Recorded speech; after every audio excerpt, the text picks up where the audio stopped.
Well, I mean, I think it's hard to identify one particular factor, but I think if you look at how TSSG attacks this, so if you look at the core, TSSG is a science-driven organisation that's very focused on the future of certain key areas. So the key area that we look at is communications networks and communication services, and that's our core scientific area.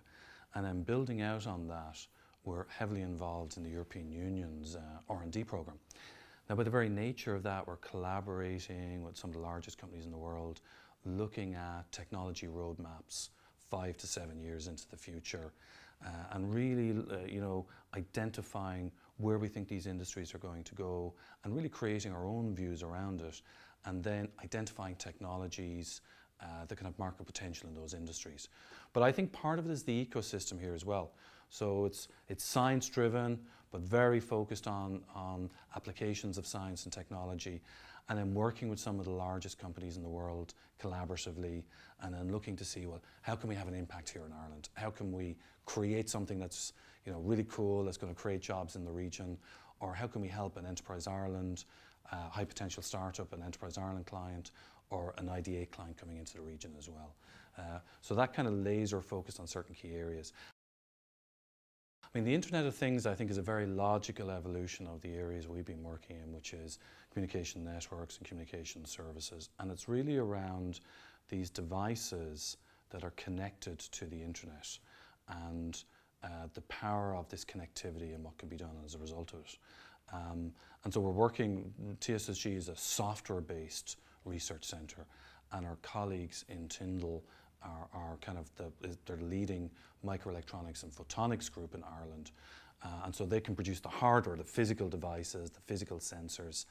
And so a good example of where this technology can come together is we're working in a number of key areas. One of those would be agri, in terms of putting sensors into fields to improve productivity of, for example, dairy. Another example would be consumer.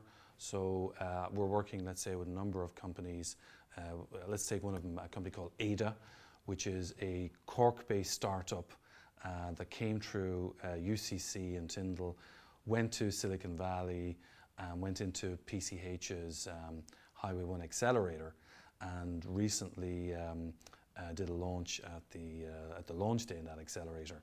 And what Ada provides is a sensor that a woman can wear to track the woman at night, and based upon the data, then can calculate and support the lady in terms of fertility. So it's a fertility tracker. Now, one of the things that's very important about that is that's very private and sensitive data. So we actually built a technology which we're now in the process of spinning out that can get the data off the sensor securely and privately and get it into the cloud and manage the privacy of that data in the cloud, and providing that as a service to IoT providers. And as a result of that, we've already had 4 or 5 IoT providers sign up for trials for that platform. There's a great opportunity for Ireland to create lots of technology in this space, and we saw this. I was at the IoT Summit in Maynooth recently, and I was presenting this technology, and if you look at the key issues that were identified for IoT, security and privacy, but the key opportunities are, this is going to be a technology that becomes all pervasive. We're so used to having our mobile device with us now. It'll be just as commonplace to have sensors on our hands, on our wrists in terms of phones, but also on our bodies, in our environments, and all of these will improve our lives and will become giant industries in which Ireland can create lots of jobs. But underlying that, there are certain key challenges that we certainly want to solve as well. Actually, one of my colleagues, Eamon de Lester, led this initiative and just launched this program. We expect it to be very popular because we do see the Internet of Things as a key area that Ireland can have an impact on. But to have that impact, we need to produce graduates. And I think it's an important thing to produce graduates that have the capability of going end-to-end on IoT solutions as well. So we're looking forward to lots of graduates actually applying and getting started in that program. I think also it'll appeal to a different type of applicant as well. So traditional software degrees are very much focused on solving problems with software, but increasingly now through the maker movement, you start to see students that want to make physical things in addition to writing software for that as well. So it does fill that kind of inherent need that we're seeing also. So we think it'll be a great success and really make a contribution to industry in Ireland, and I think industry will be coming in hiring these graduates because they'll have a very diverse skill set that will really help them in their careers.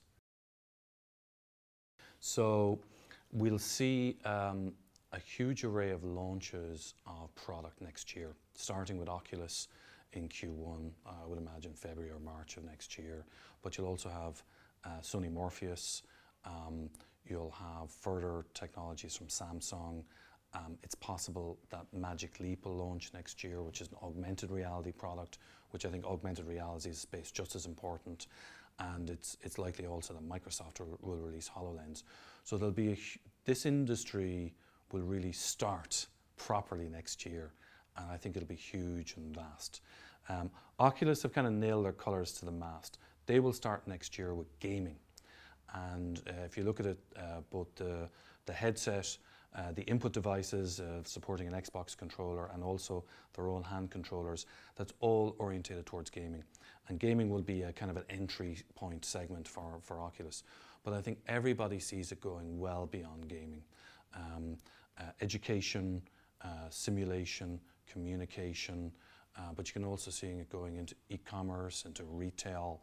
I mean, the applications of this over a 5-year period and then over a 10-year period are really, I think, as big as the original boom that came with the web. I mean, I think we do have something that's probably larger than mobile, in fact, and probably as large as the web. And I don't say that lightly because, but when you see the amount of cash being put in, and actually when you experience virtual reality, and when you experience really good augmented reality, you can really see how this can have such an amazing impact in so many areas. Historically, a lot of graduates have gone to the UK because the UK's got a tremendous 3D gaming community in particular. And I think there's a big opportunity now for graduates to come back to Ireland to be part of the VR companies of the future that we're going to create here.